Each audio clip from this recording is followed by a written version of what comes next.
will not be meeting as a voting meeting until the middle of January, the way in which the schedule works. So there'll be some time before now and then. Does not mean the work stops. There'll still be plenty of work and other committee work that's taking place as well. But let's bring this meeting and ask if there are any modifications to the agenda. Hearing none, we'll continue on the agenda to public comments. And we do have someone signed up, Catherine Snare, President of the Teacher Association.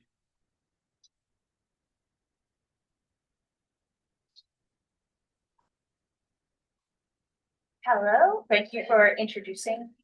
I am here tonight to share the results of the Ithaca Teachers Association's ratification vote on our tentative agreement. So I am honored to announce that over the past 2 weeks, an overwhelming supermajority of our membership voted to adopt the agreement and move towards ratification. Of our 580 members, 480 of them voted. And this is really significant given that in 2019, our contract was ratified by only 246 voting members. For this contract, out of our 480 voting members, 86% of us, 415 members, voted yes. We're incredibly appreciative of all our members for participating in the most open and democratic bargaining process that the ITA has ever undertaken. And I want to give a massive shout out to our organizing team, our cats and kittens who worked their tails off to get out the vote. I also want to take a moment to thank the countless current and former colleagues, community members, students, and spouses who attended our actions, wrote letters and emails of support, spoke at meetings like this one, and advocated for our teachers over the last 3 years. The overwhelming support from our community strengthened our resolve to fight for our teachers' working conditions and our students' learning conditions. We know that together we have reached an incredibly strong agreement that will positively impact all of us for decades to come. Finally, I want to thank the members of the executive team and the members of the board who worked behind the scenes to make this agreement happen. While negotiations may not have always felt extremely collaborative, this agreement does reflect a shared commitment to support our teachers, our students, and our schools. And I look forward to an upcoming but not yet scheduled board vote on this agreement and to getting in the work of making this agreement a reality. With much appreciation on behalf of the ITA, thank you. Thank you. There are no other folks signed up for public comment, so any board responses?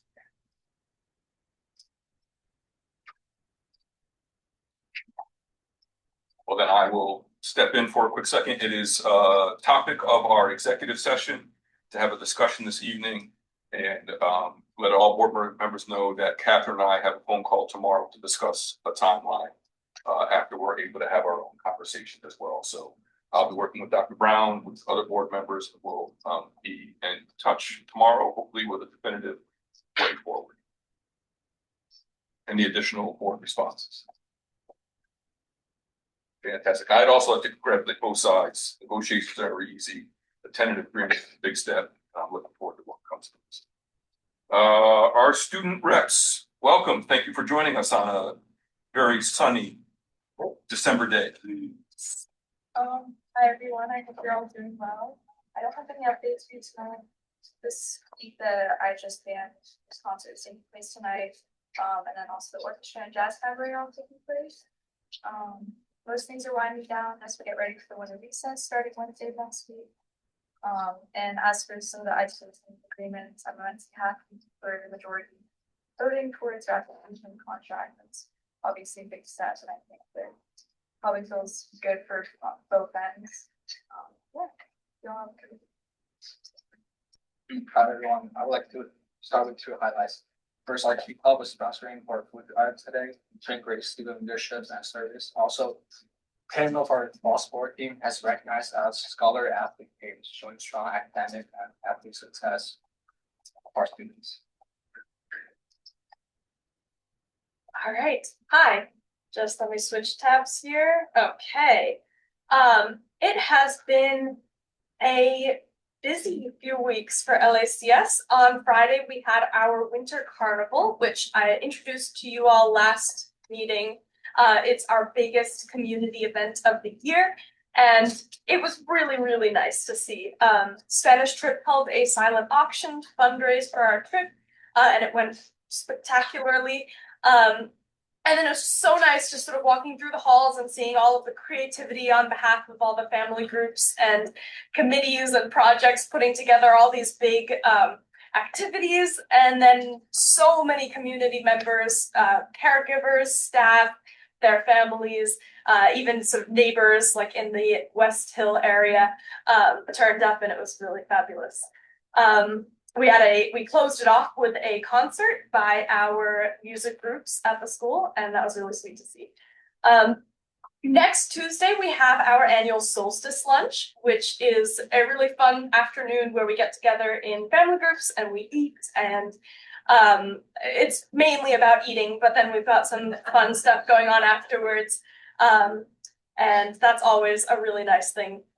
Lots of people sort of sledding on the hill. And last ASM on Wednesday, all school meeting, we had our annual local politics ASM. So we invited in Mayor Contelmo and Councilman Defendini, and they did a panel, they answered some questions, and then afterwards they were totally mobbed by like a whole bunch of middle schoolers asking for autographs, which I think they were really sort of taken aback by, but it was really sweet to see. Tomorrow we have a QSM, which is a quarter school meeting, so we split into 4 groups and discuss in separate rooms on a school-specific cell phone policy. So how we're going to incorporate that as a school, which I'm really excited for that conversation. We've already talked about it a lot in sort of the Restorative Justice Committee has been working on this, and then it went to family groups to discuss any amendments that we wanted to add. And then sort of putting that in place, really stressing that this is New York State law and we are sort of confined by that, but we are also sort of trying to bring about how we can increase like accountability and enforcement in sort of fair ways in our school. The middle school schedule is out, which is really exciting. I meant to print out copies for you guys to see because there were some awesome classes mentioned on there, but I forgot. I was all frazzled as I left advisory council meeting today to come straight here. But I'll just highlight a couple of the coolest classes in my opinion. They've got medieval studies, queer history, Mexican history, etymology, journalism, and a class called music, myth, and ritual, which I thought looked exciting, and I wish I was a middle schooler again. So they do semesterly classes. They switch at the end of the semester, so halfway through the year, whereas high schoolers have the same classes all the way through. Lastly, I'll say that, and I think you'll hear a little bit more about this going forward, my friend Victor is running Infusion Week this year, which is a week we spend as a school focused on a social justice issue, and we sort of infuse classes with discussions about that issue and also hold workshops and invite people from the community in. This year, the topic is Latinx immigration and culture, and I'm really excited for that and looking to involve the board as much as possible. So if anybody is sort of interested in being involved with that, please let me know and I'll have sort of conversations with you guys about that. Yeah, I think that's it. Thank you. Fantastic. Thank you, board reps, board responses. Oh, thank you all for providing updates and all of it. It seems like there are a lot of activities happening tonight, right? Concert, basketball game, a few other things. So best wishes to everyone at IHS. And Emily, the Infusion Week will be held when? Oh, right, I forgot to mention that. It is the week of March 2nd, and we're looking at workshops on the Tuesday and the Thursday during when we usually have project times, and also a panel on Wednesday, which we would sort of specifically love to have a board member as part of that. So yeah, if you have any more questions, just reach out to me. And it's good to hear about the at the QSM that about more discussion on the cell phone policy, because that's what we want to encourage, that the students are connected with this as they were in putting forth our policy. Although it's New York State driven, but we need to hear from those whom it's impacted. I'll add that I look forward to hearing also more about the school specific cell phone policy. It will be an agenda item on the January 6th policy committee. And so there probably would be, it'd be wise for us to have some conversations to make sure LACS policy is matching up with the direction that the district is going. And Absolutely, I can talk to, I know you all call Keith, I'm gonna even call Mr. H. I'm gonna talk to Mr. H as well. And regarding the infusion week, please do reach out. Part of my actual pay job is the director for the Center of the Study of Culture, Race, and Ethnicity. It includes 4 minors, which I'm going to take opportunity to say: African Diaspora Studies, Asian American Studies, Native American Indigenous Studies, and Latinx Studies. And one of my colleagues is obviously an expert in Latinx Studies. And so I will discuss with them and see how we maybe provide some support to the infusion week and workshops. So That would be great. Thank you. let's make sure we do. Additional board responses. Phenomenal report. Thank you all very much. Greatly appreciate it. And to our student reps, also know that on that January 6th policy meeting, which looks like the agenda is getting bigger and bigger, we will continue to have conversations about the ex officio member to the board, including student reps as well. So that we'll continue that conversation. And I forgot we had committee updates on the agenda, so we'll hold on until we get to that point in time as well. Moving forward with our agenda, we'll entertain motions for the consent agenda. I move to approve all consent agenda items listed in consent agenda, consideration of accounts, personnel reports, students, and minutes of previous meetings as presented. Second. Moved by Adam, second by Jacob. Discussion, questions, conversation.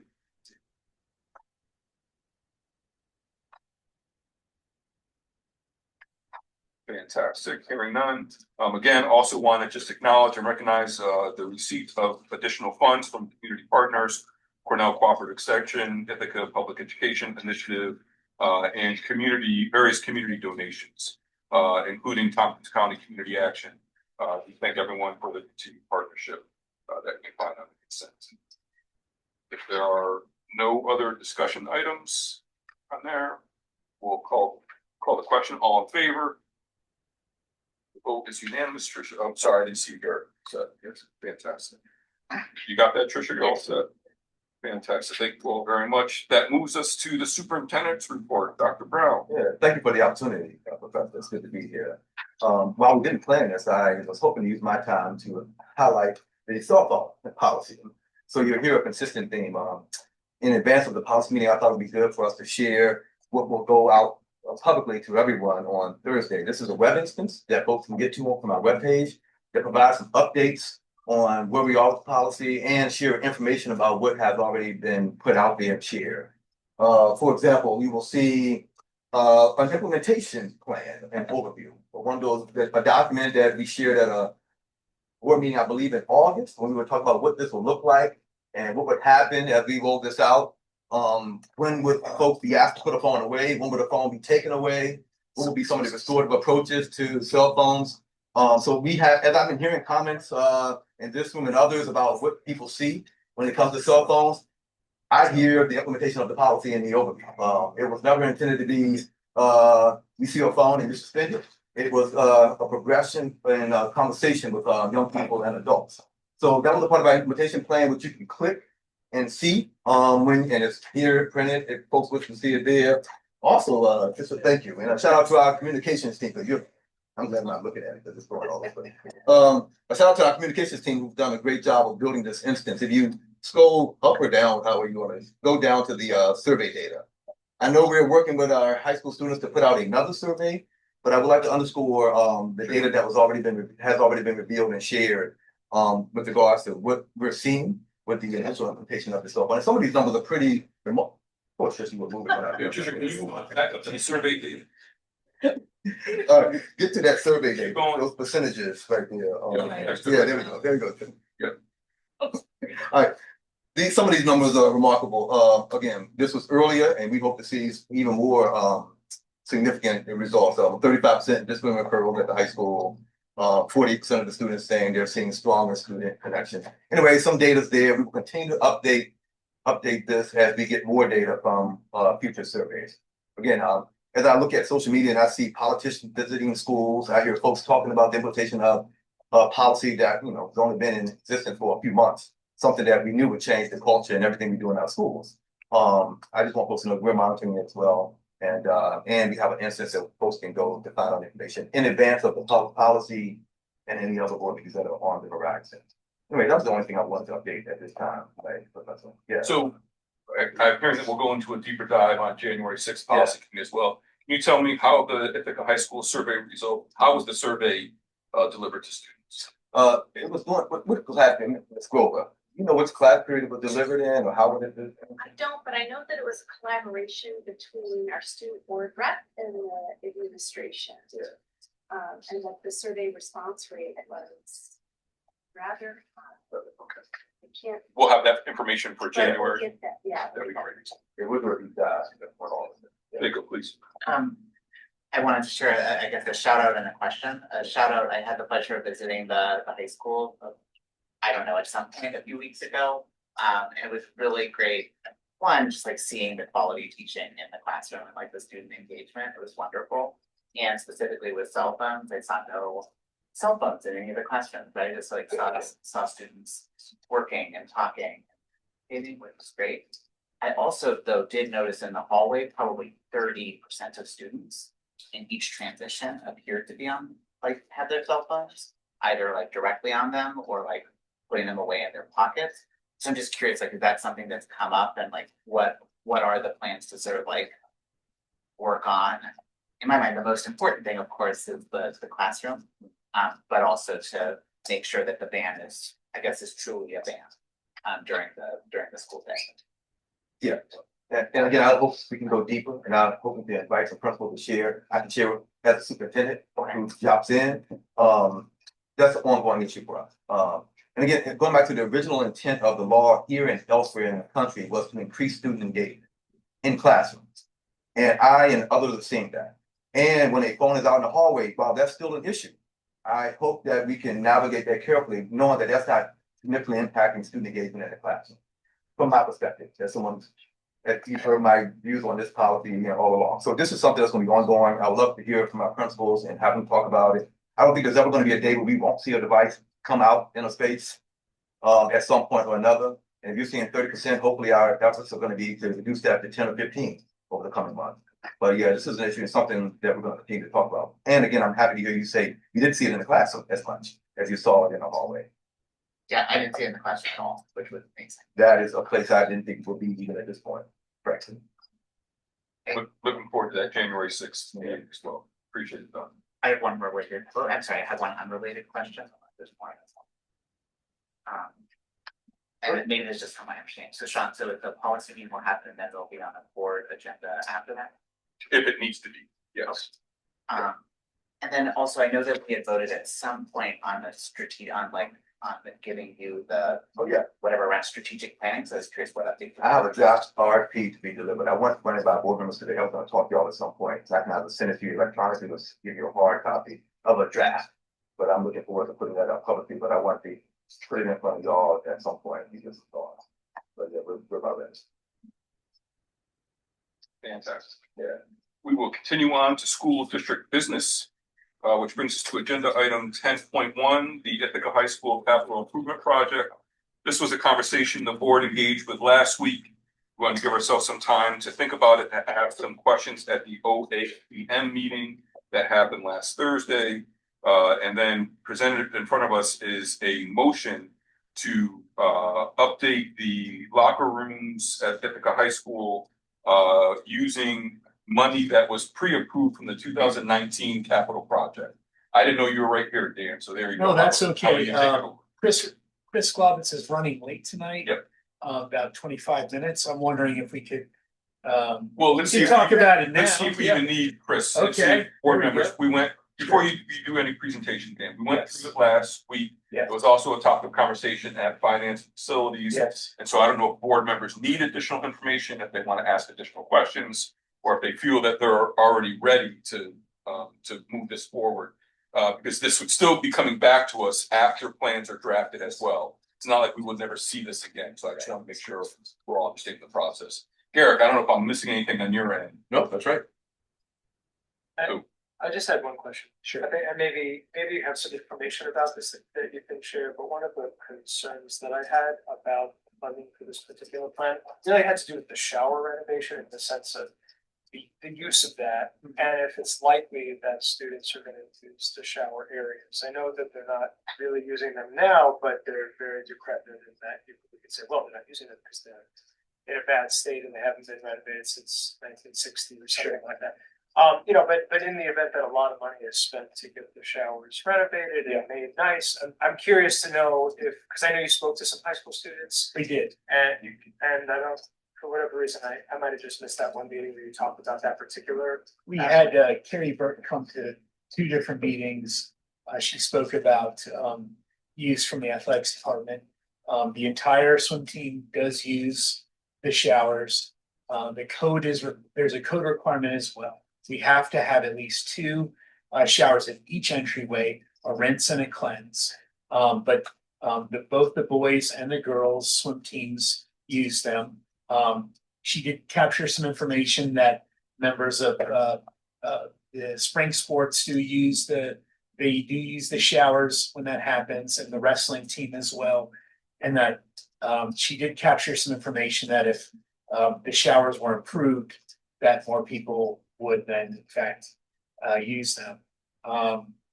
She also shared how the community is using, she has opened, she's open, she's done a great job of opening up the community, the pool to the public, and that the community is starting to use the pool as well.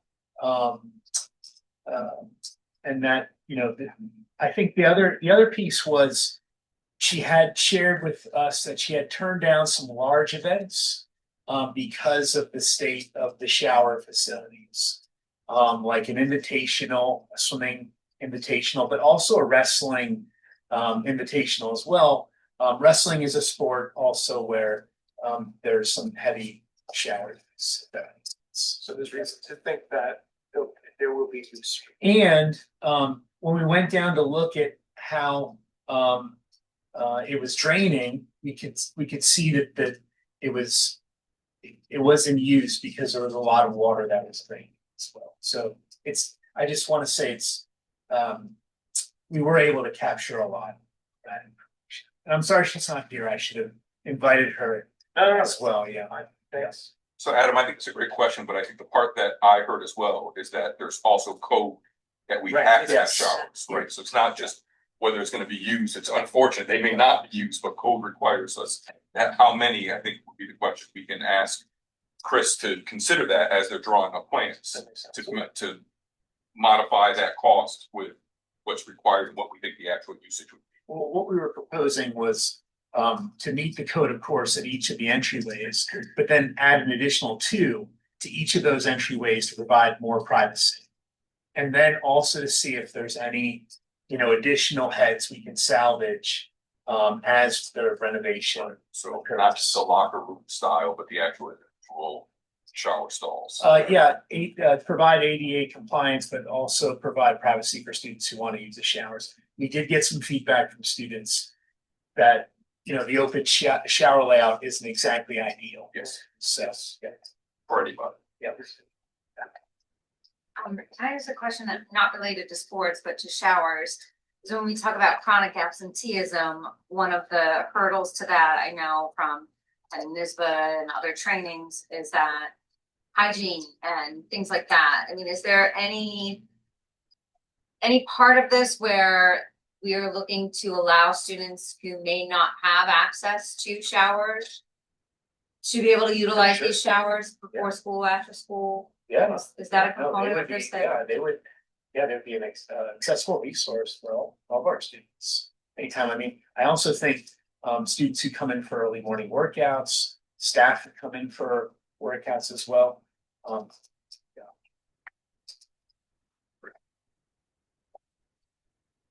Additional questions? Apologies, we don't take questions from the floor. It's not a question. We don't take comments from the No floor either. comments. My apologies. Well, you can definitely email us if we'll get them. Additional comments, board? We feel like we're in place to vote on this. Yes, and I'll make a motion to approve the proposed capital project to make select renovations to be funded with unallocated capacity approved in the May 2019 bond referendum into the high school capital improvement project. Moved by Karen, seconded by Jacob. Any additional question, comments, debate, dialogue? Hearing none, we'll call the question. All in favor?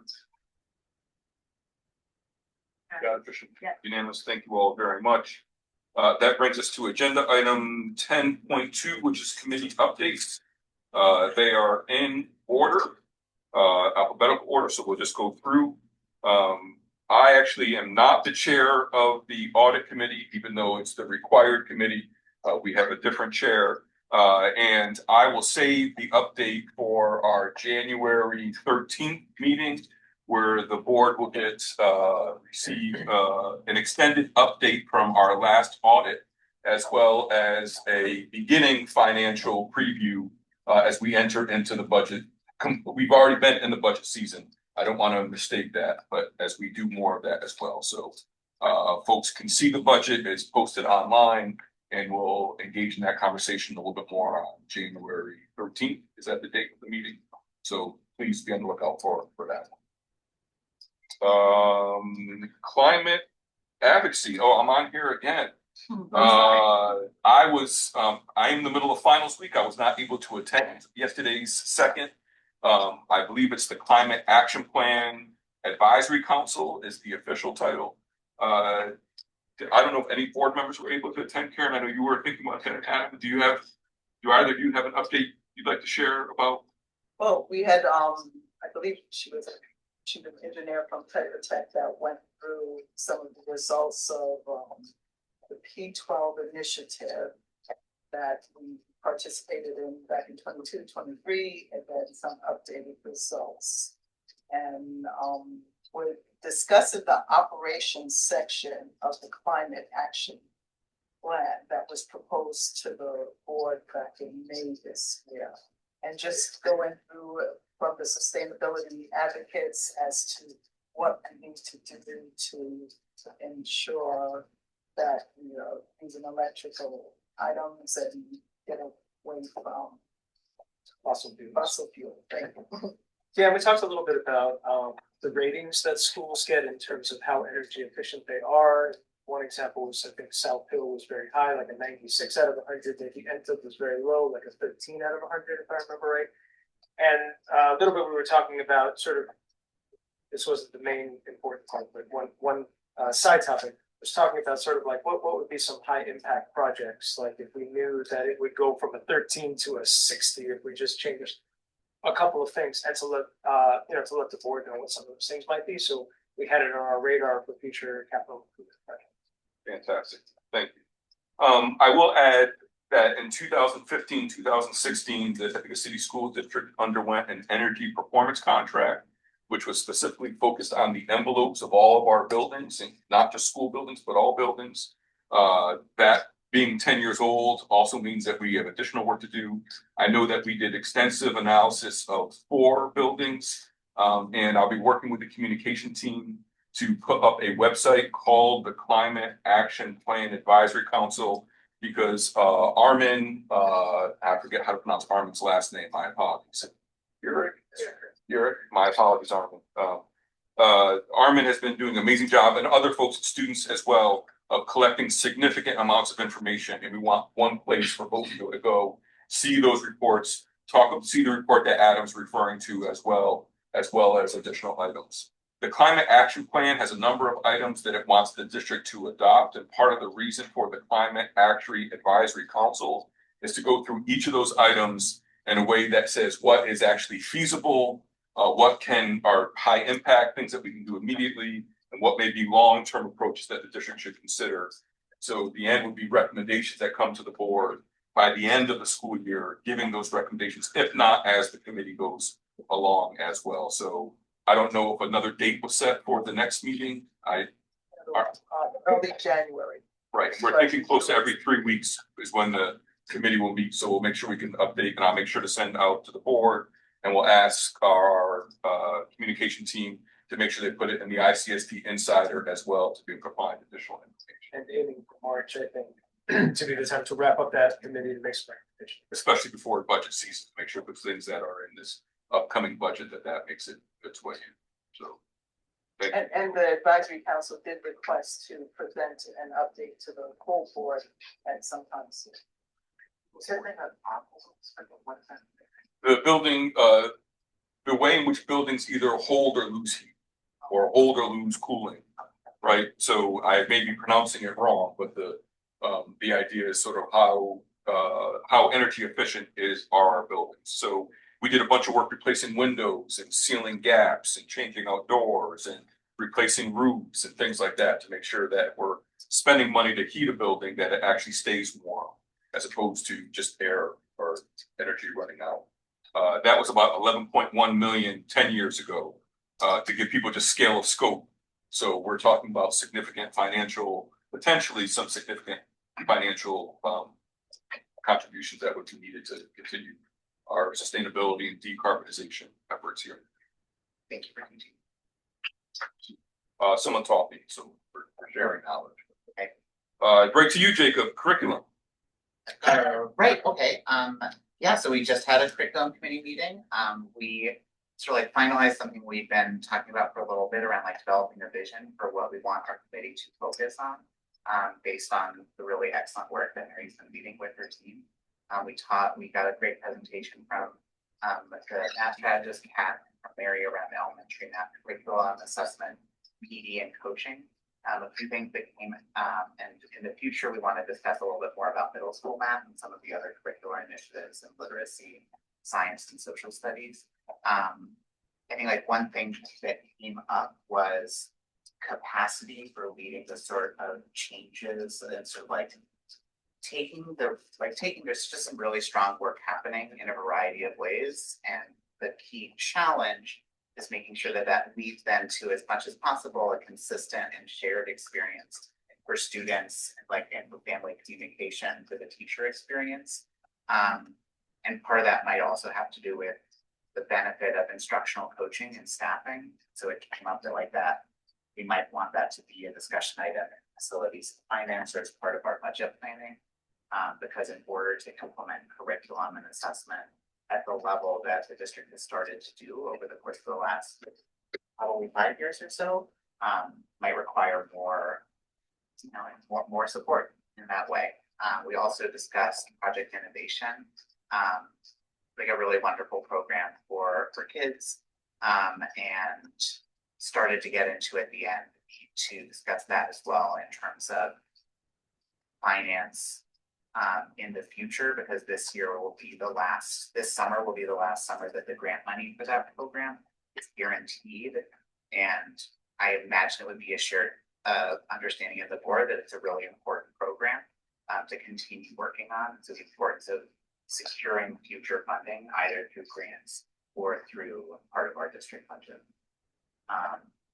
In the future, well, we didn't get to in the meeting, I'll just name now that also Mary is working on scheduling a walk for us, an instructional walk, to offer some instruction as well as a listening. So like a listening circle for, is that the term? Yeah. Okay, Mary is nodding. So a listening circle, and so we'll make sure that we share that with the curriculum committee and then also with the whole board for those one-on-ones. Thank you greatly. And can you please share the vision statement that the committee came up with all board members, if it hasn't already been shared? It's in the curriculum committee agenda, but I'm happy to also email it if that's helpful. Please, that'd be great. Dr. Blaylock, facilities and finance. Yes, so the vote that just took place is really the best update. The facilities just approved improvements for, this is a word I did not know, our natatorium, which is Latin for a place in which to swim. So I didn't know that word there. The natatorium will be improved And I think it's worth just taking a minute to kind of review that process because it leads to next thing that the finance committee is working on, which is capital projects. So in 2019, the voters of this community approved over $100 million line of credit. I emphasize line of credit, authorizing this board to go to bond markets and borrow money to make improvements to our physical assets. We've been doing that since 2019. Each time we do that, it is the practice to put aside about 20% of each project as a contingency budget.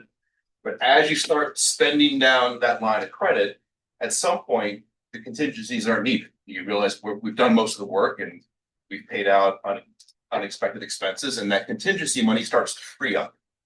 And that is what is happening now. And the numbers are coming back very well. We, I think, ended up with about 3 million and change that we didn't immediately expect to have. And that is what is allowing us to move forward with the natatorium project. So that's what we're doing. Now, some people are asking why showers now. Let me just review that process. Tetra Tech is on an ongoing basis assessing the quality condition of our buildings. So at any point in time, they know what the priorities are. At the same time, we have fiscal advisors telling us where we can get the best bang for our buck in terms of things like state aid, where the state will give us the biggest rebate. And there's a lot of minutia there. That's what we have outside experts to help us with that. And then the third piece of it is the information coming to us from our faculty or staff, our executive team. And in this case, the athletic director came and said, showers are a problem. So those three things combined allowed us to move forward with the natatorium project. I emphasize that was a line of credit approved in 2019. And anybody who's been here know that we put a lot of scrutiny on that. So when the vote was taken in 2019, it wasn't let's spend $100 million. It was, let's get a line of credit so that future boards can carefully look at needs, review them, and decide whether it makes sense to move forward with the project. What just happened right here. I'm going to repeat this at every meeting, every chance I get, and say it over and over and over because it can't be said enough.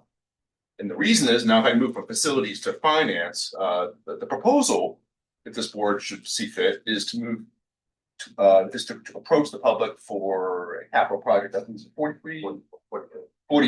something million dollars. Yeah. And I emphasize when we do that, again, we're not saying we're going to spend that money tomorrow, that we're asking for a line of credit. Good thing about getting a line of credit right now is interest rates are starting to dip a little bit. So we'll probably be able to finance that swimming pool project at a little lower rate than we would have a few months ago. So that's a good thing. So we are hoping to go to the voters in May for a new capital project, this one, a smaller one. And that is the main business of the finance committee at this point, along with our routine budget development process we do every year. And can I just interject that? Thank you very much, Garrett, for reiterating that at every meeting about Tetra Tech, our investments and all, because we had a participating member of the advisory council stated yesterday how helpful that is and a better understanding this person has of the involvement of Tetra Tech in our investments and going out for any future capital project, and even stated that sometimes we may be a bit too conservative and too low, so don't underestimate the community in increasing the amount if we so decide to do that. So therefore, in stressing this and educating us, fellow board members, and reminding us as well as the community, we're getting the information out there so that our community could have a better understanding. So thank you. Thank you. Emily, human resources. We've had 2 meetings so far this year, and before those meetings began, I surveyed both the HR committee and then the rest of the board to make sure that the committee was taking on issues that as many people responded cared about and were interested in kind of pursuing under this umbrella. So our conversations have centered for now on recruitment strategies and really thinking about how we can support the district in hiring and retaining the best candidates in all positions across the district that we can. We know that a number of the challenges that the district faces are challenges that all districts are facing across the country. And that there are opportunities based on, you know, what any district is doing to be innovative and try alternative strategies. So we are focused. We were joined by our HR team, both Zach and Gladira, and they first kind of set the stage to help us understand like what open positions we have right now, how the district deals with open positions they can't recruit for, and the impact that that has both on the district as a whole in teaching and learning, and also on the teachers and other educators and professionals who are stepping forward to work overages or do other things to make sure that students are still getting access to all of the same programming and learning opportunities that they can. But definitely underscored that there are places which we just haven't been able to hire folks, and so we're on the HR committee really eager to be able to help the district think through innovative ways to be able to increase that to the best of anyone's ability at this time.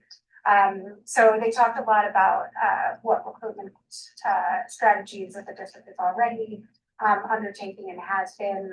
They already, the HR team has kind of restructured recently, and I think to make things kind of more smoothly and more effective, and kind of bucketing the team's work in different ways to help kind of strengthen and streamline to help overcome some of the challenges that they've identified within themselves over the last couple of years. So I think that's exciting. And they shared with us a few kind of new innovative strategies that they're already kind of working on. And Gladira shared with us kind of like a video promotional advertisement, which is something new that they were doing that we're excited to see a second iteration of as they continue to work on that. And then talked about both the areas with which are just kind of like national challenges right now, and then areas where they see a lot of opportunities so that we can help and support them. That was the first meeting, and then the second was really focusing on the hiring process specifically, because of course, the stronger a hiring process is, the more likely it is that a candidate is going to continue through that process and be interested in accepting a role. And so kind of understanding what that looks like as well. Now that we've got those foundational pieces, looking forward to re-engaging with the HR committee to talk about what opportunities came up and what areas we might want to focus on really diving into a little bit deeper with the team to see if we can offer some supports and increase as much as possible our opportunity to reach the best candidates. Great, thank you. The last committee is policy, and before I give a quick update, a reminder for folks, this is a lot of information that we're providing verbally. Our communication team also does a phenomenal job of giving summaries of each meeting, committee meetings and board meetings. They do a great job of time stamping the summary. So if you're looking for a particular topic, you find the top, you click on it, brings you right to the video portion of what's there as well. So we're very thankful for that work because it helps easier access to information. So if there's something that you heard today that you want more information about, just type in ICSD meeting summaries in any search engine, and you'll be able to find these summaries as well. Trying to streamline the information access as much as we can. Again, we're thankful for that. The policy committee stays busy, even though when we think that we don't have a lot of policies, we suddenly do have a lot of policies. The one that we're spending a little bit of time on is having a conversation with our student reps on a student ex officio member policy. It's a new New York State law that every board of education needs to have at least one ex officio member of the board. We are fortunate that in Ithaca, we've been doing it for some time. I thought it was 2003, but Jacob has a memory of it being earlier than that, if I'm not mistaken. According to a friend. According to a friend. So there you go, right? So we know we've been doing it for at least 25 years, if not more, which means what we're really trying to do is retrofit what we currently do to a new policy and trying to find ways in which to make sense for our student reps who are in this role as well. It will be best for the board. Thank you for the survey. Thank you for the conversations. We'll continue that next month as well. Another policy we'll be discussing tonight is policy 5605, which is voter and pre-voter registration. Also a new New York State mandate that all school districts need to provide access and information to voter registration and voter pre-registration. We'll take a look at that a little bit later. We were not anticipating having such a robust conversation, but it did happen around policy 5500, which is student privacy and records.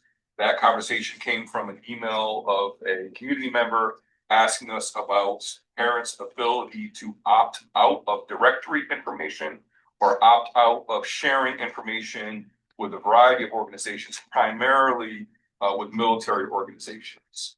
So we are reviewing that policy and asking additional questions about, is there a timeline or a deadline, for lack of a better word? What is our actual practice of opting out of sharing information for the directory, for use of photographs, et cetera? And as we said, even at that meeting, it opens up more questions than the initial question. So we'll follow back up with that in January as well. We began by having a policy, which we have on here, to not a policy, a procedure to delete around school lunches, but it also then raised questions for us about an actual school lunch policy, given the changes in ICSD practices this year of universal free lunch for a majority of students. So we're going to be looking more into that and what are the new Fed requirements as well as state requirements. We'll be talking about cell phones. Again, you can see how long the agenda is already getting. We'll be having a conversation about a cell phone update. And then we also had a faculty member come talk to us about early childhood education and the birth date timeline for entry into pre-K programs. And we said that we would look into that and get back to them as well. Maybe not necessarily as changing the policy, but simply as a regular review of what we do. And it also then opened up conversations about the early childhood advocacy advisory council that we had at one point in time as well. And I know there's a community version of that, but we're talking about a district version of that as well. So that's what we've been working on for the past little bit. That's what we're working on in January. And then what you also see, the last thing, my apologies, the last thing you'll see is that we have a number of policies that are in what has historically been referred to as our policy book. This is when policies were actually in a book, and that's where it comes from. But we have a number of policies that have not been either updated or used since the early 1970s, and finding ways that we may want to either delete those or at the very least update those. So I think we have 7 or 8 more policies that were in the 1970s that we'll be reviewing over the next little bit. So again, a lot of information. Again, please take a look at the committee summaries or the board meeting summaries. It's a phenomenal resource. And thank you to all the committee chairs and thank you to all committee members. This is additional work that the board does on top of our voting meetings as well. So we're appreciative. And my apologies to the young person who's trying to ask the question. What we normally tell people is our committee structure is the way in which we engage. We call them work sessions on purpose. That does allow us the opportunity to engage in conversation with folks who are coming to ask us questions. So the unfortunate reality of the way in which school board meetings are set up is that it's usually the work of the board.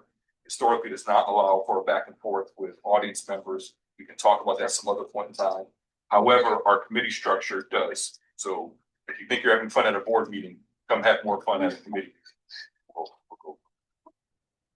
So that moves us on to agenda item 10.3, which is policy, the one I just mentioned, policy 5605, student voter registration and pre-registration for a first reading. And let me apologize again for getting some information. The board does not just pass policy, the board has a policy committee. The process is a policy will go through the policy committee. The policy committee will put it forward to the board for a first reading. The board will make edits, suggestions, questions. They'll go back to the policy committee. The policy committee will look at it again and send it back to the board for a second reading and hopefully adoption at that time. And I say that as to say that anytime the board passes a policy for a majority of time, there's been at least 4 meetings that a policy has been discussed, either in committee or at a board meeting. And it's done to make sure that we're getting input, that we're asking questions, we're making edits, we're doing those sorts of things. So With that being said, we're here looking at a policy for a first reading, and we will entertain motions, then we can engage in any questions, dialogue, edits, suggestions, etc. Move to approve policy 5605, student voter registration and pre-registration for first reading. Excellent. Moved by Adam, second by Jacob. Let's engage in some conversation of this policy. Again, this is a New York State requirement, but we get to modify the language to fit our local needs.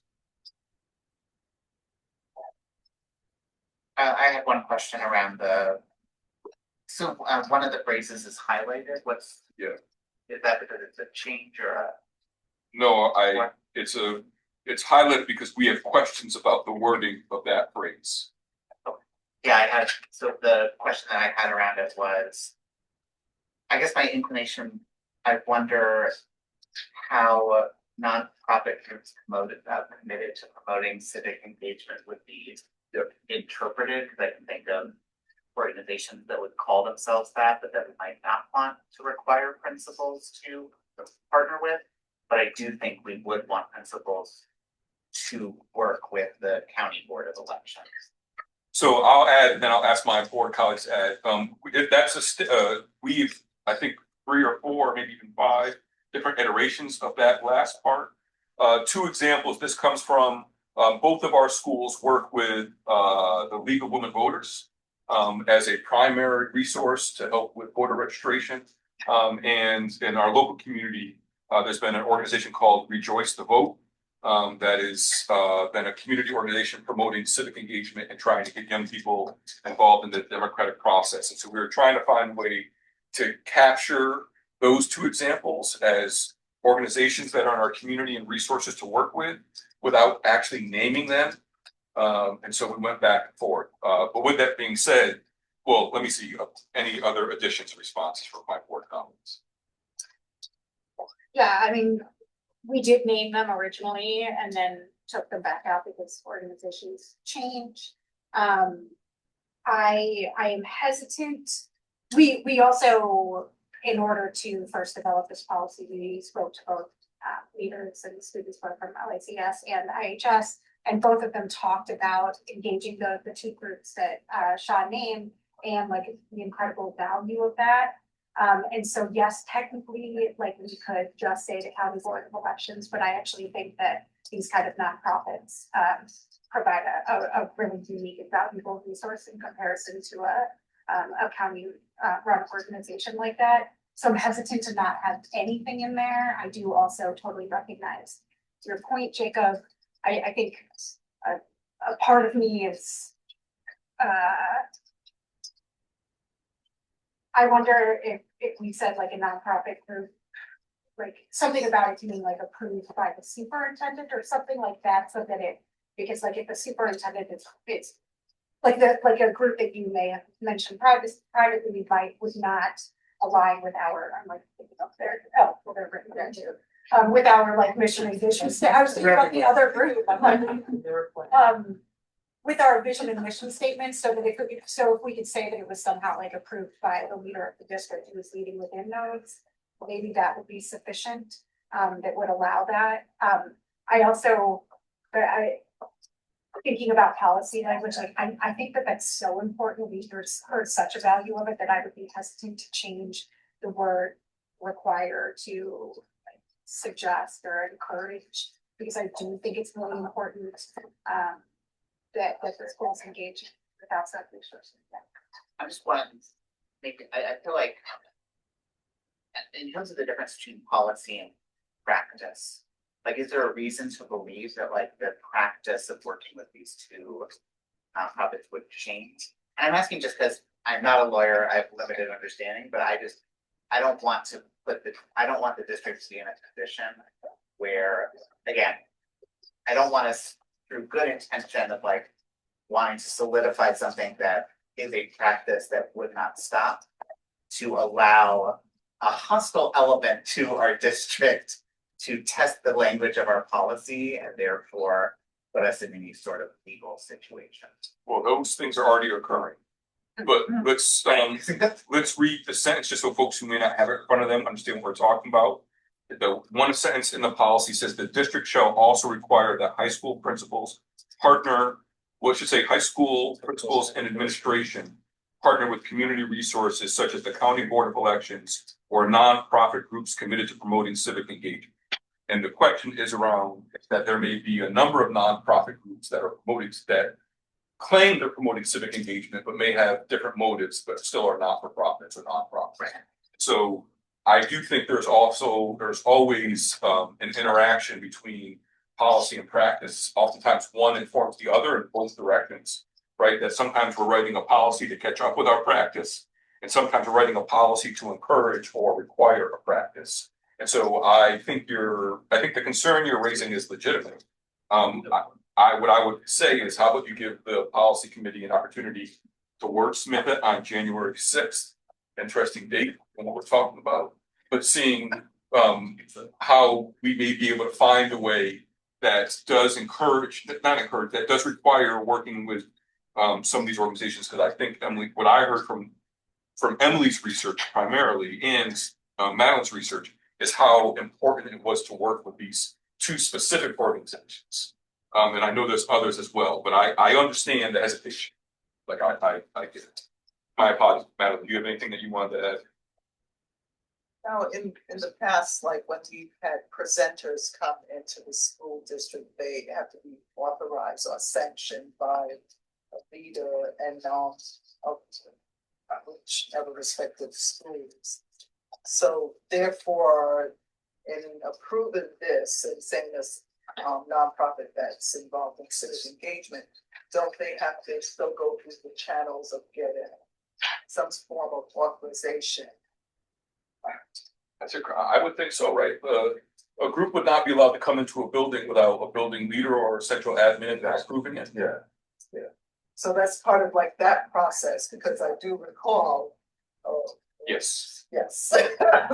We've had groups come in that have not been authorized. Yeah. And we have changed that policy.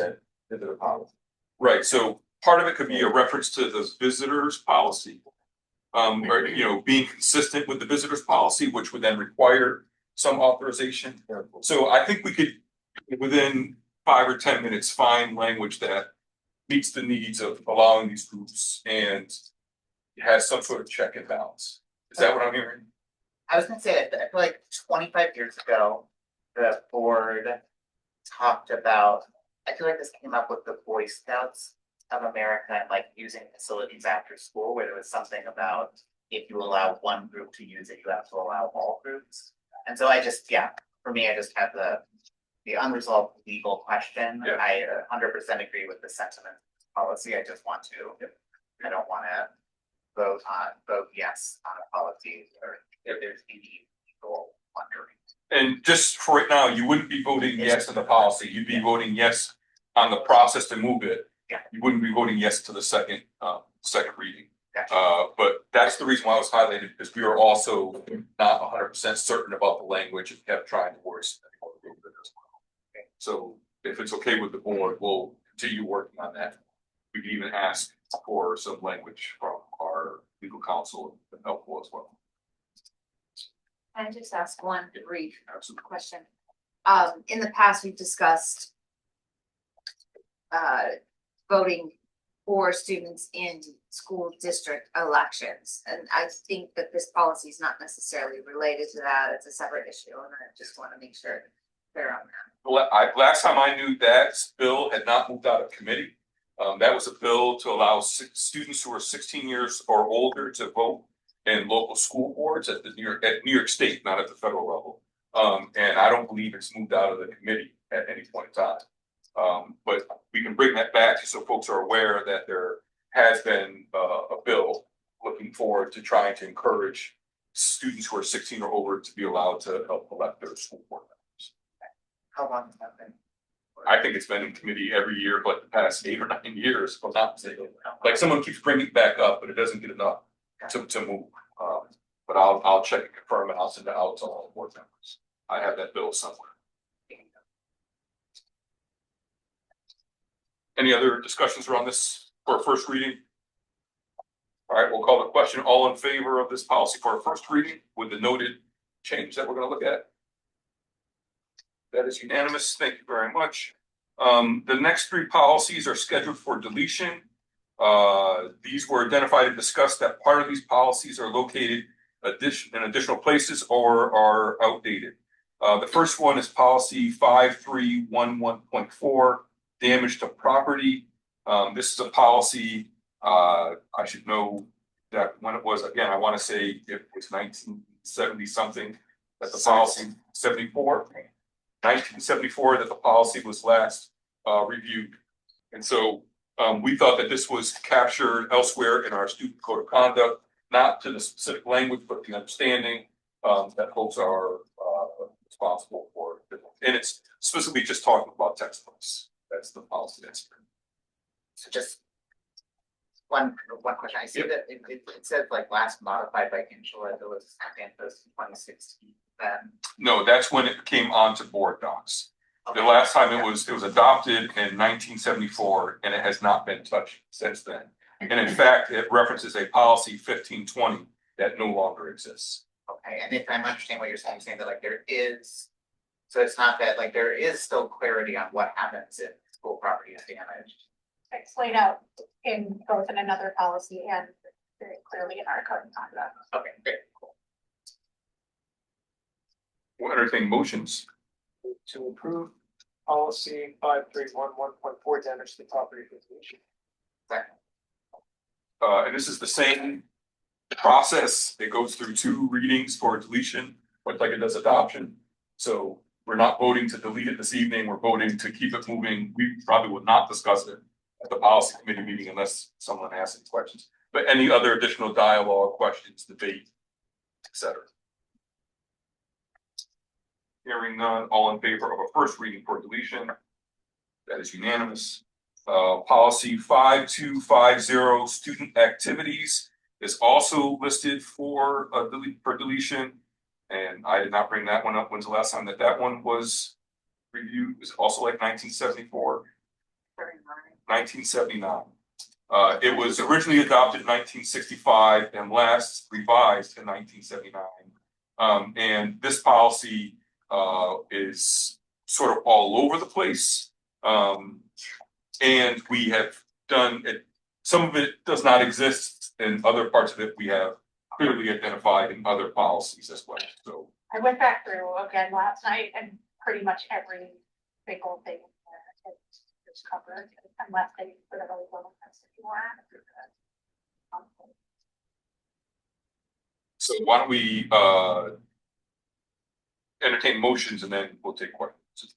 Move to approve policy 5250, student activities for deletion. Second. Moved by Adam, second by Jacob. But questions, comments? Fantastic. All in favor of first reading for deletion? That is unanimous as well. And then lastly is policy 5601-P. We are not looking to delete the policy. We're having a conversation about the procedure that is connected to that policy.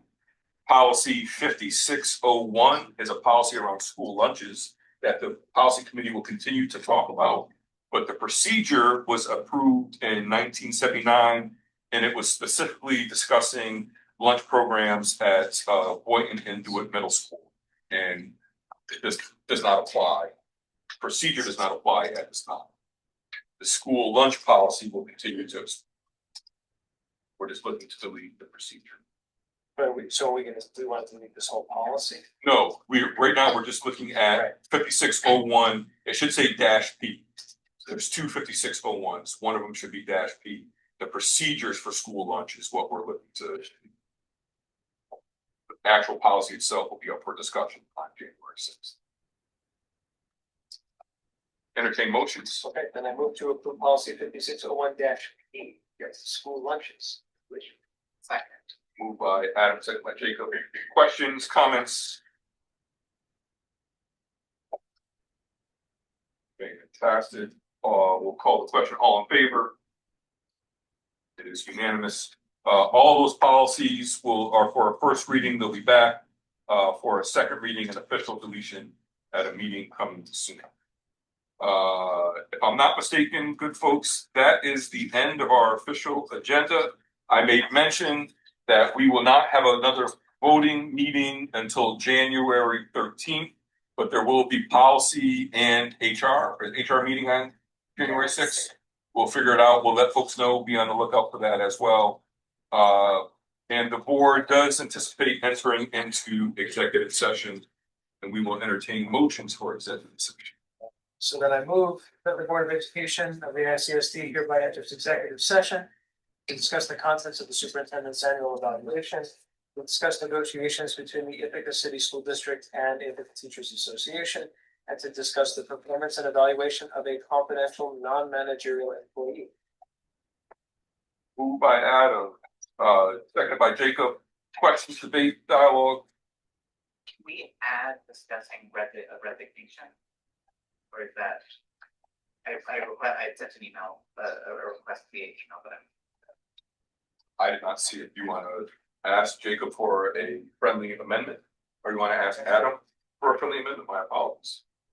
Do you have language that you'd like to add? yeah, can I make a friendly amendment to add the resignation of a staff or faculty member of the. Can we hold on for a second, please? My apologies. If we're going to put this officially into the minutes of the board, I may recommend that we say to discuss the performance and evaluation of a member of the Ithaca Teacher Association. I'll explain why. Yeah. Okay. Does that make sense, Adam? Yep, so I would modify that to include, we said the resignation of an Ithaca City, of an ITA member And an EA member. and EA. Yes. Trisha, I'll make sure that I give you that in the notes. yeah. Is the board clear? Want to make sure that we're clear. All right, all in favor? That is unanimous. The board will not engage in any more voting actions.